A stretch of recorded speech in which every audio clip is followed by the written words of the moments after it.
നീണ്ട 2 മാസത്തെ വെക്കേഷൻ ശേഷം തിരിച്ച് ജപ്പാനിലേക്ക് പോകേണ്ട സമയം. നല്ല വിഷമമുണ്ടായിരുന്നു നാട്ടിൽ നിന്ന് റിട്ടേൺ പോകുമ്പം. പക്ഷെ ആ വീഡിയോ നീയിൽ ഉൾപ്പെടുത്തിയിട്ടില്ല, വെറുതെ നിങ്ങളെയും കൂടി വിഷമിപ്പിക്കണ്ടല്ലോ. 3 ദിവസത്തെ യാത്രയാണ് കേട്ടോ. ഞാൻ അങ്ങനെ തിരഞ്ഞെടുത്തതാണ്. തായ്ലൻഡിലും ഹോങ്കോങ്ങിലെല്ലാം പോകുന്ന വഴിക്കൊന്ന് ഇറങ്ങാനുണ്ട്. എറണാകുളത്ത് നിന്നാണ് എൻ്റെ ആദ്യ ഫ്ലൈറ്റ് തായ്ലൻഡിലേക്ക്. അങ്ങനെ എറണാകുളത്തേക്ക് നമ്മളെ നാട്ടിൽ നിന്ന് ട്രെയിനിലാണ് പോകുന്നത്. രാവിലെ നീലശ്വരത്ത് നിന്ന് ട്രെയിൻ കയറി ഞാൻ ഒരു വൈകുന്നേരം ആകുമ്പോൾ എറണാകുളത്തെത്തി. അങ്ങനെ അവിടെ ഇറങ്ങിയതിന് ശേഷം ഒരു ഓട്ടോറിക്ഷയിൽ എയർപോർട്ടിൻ്റെ അടുത്തുള്ള ഒരു ഹോട്ടലിൽ റൂം എടുക്കാൻ പോയി. അങ്ങനെ റൂമെല്ലാം എടുത്ത് കുറച്ച് നേരം റെസ്റ്റ് ചെയ്ത് ഒന്ന് ഫ്രഷ് എല്ലാം ആയി. അങ്ങനെ എയർപോർട്ടിലേക്ക് രാത്രി ഒരു 10 മണിയാകുമ്പോൾ വിട്ട്.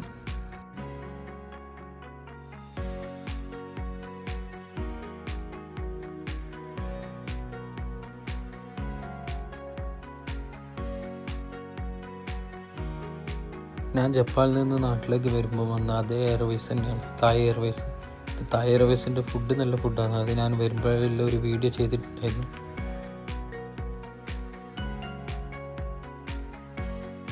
നീണ്ട 4 മണിക്കൂറിൻ്റെ യാത്രക്കൊടുവിൽ തായ്ലൻഡിലേക്ക് എത്തി.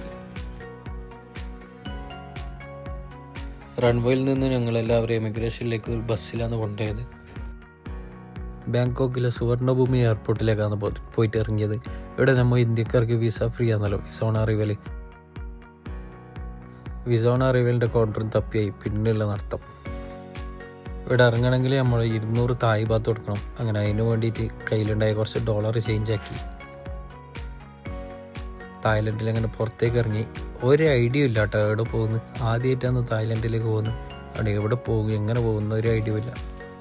ഇവിടെ മുമ്പ് വന്നിട്ടുണ്ടായ ഫ്രണ്ട്സിനെല്ലാം വിളിച്ചിട്ടാകുമ്പോൾ ഒരു സ്ഥലത്തിൻ്റെ പേര് പറഞ്ഞ് ഞാനാ. അങ്ങനെ അവിടത്തേക്ക് എന്താക്കി, എയർപോർട്ടിൽ നിന്ന് തന്നെ ട്രെയിൻ ഉണ്ടായിരുന്നു. അങ്ങനെ ട്രെയിൻ ടിക്കറ്റ് എടുത്ത് അവിടത്തേക്കുള്ള യാത്ര തുടങ്ങി.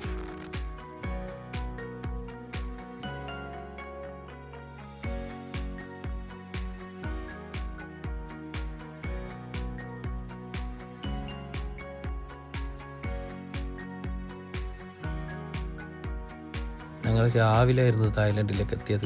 ഇവിടുന്ന് ഈവനിങ് ആണ് അടുത്ത ഫ്ലൈറ്റ് ഹോങ്കോങ്ങിലേക്ക്. അതുകൊണ്ട് ഞങ്ങൾ ഹോട്ടലൊന്നും ബുക്ക് ചെയ്തിട്ടുണ്ടായിരുന്നില്ല. അവിടെ ഇറങ്ങിയതിന് ശേഷം നോക്കാമെന്ന് വിചാരിച്ചു. അങ്ങനെ ഇറങ്ങിയതിന് ശേഷം ഫുള്ള് പെട്ട് 8ൻ്റെ പണി. നല്ല മഴയെന്ന് പറഞ്ഞാൽ കോരിച്ചൊയ്യുന്ന മഴ. പക്ഷേ ഈ ഇറങ്ങിയ സ്ഥലം കാണാനൊരു നല്ല രസം ഉണ്ടായിരുന്നുണ്ട്. ഒരു പാലത്തിൻ്റെ അടിയിലാണ്. ഇവിടെ ഒരു റെയിൽവേ ക്രോസിംഗ് എല്ലാം ഉണ്ട്. ഇവിടെ നമ്മളെ നാട്ടിലത്തെ പോലെയല്ല, ഇവിടെ ഓട്ടോമാറ്റിക്കാണ് ഗേറ്റ്.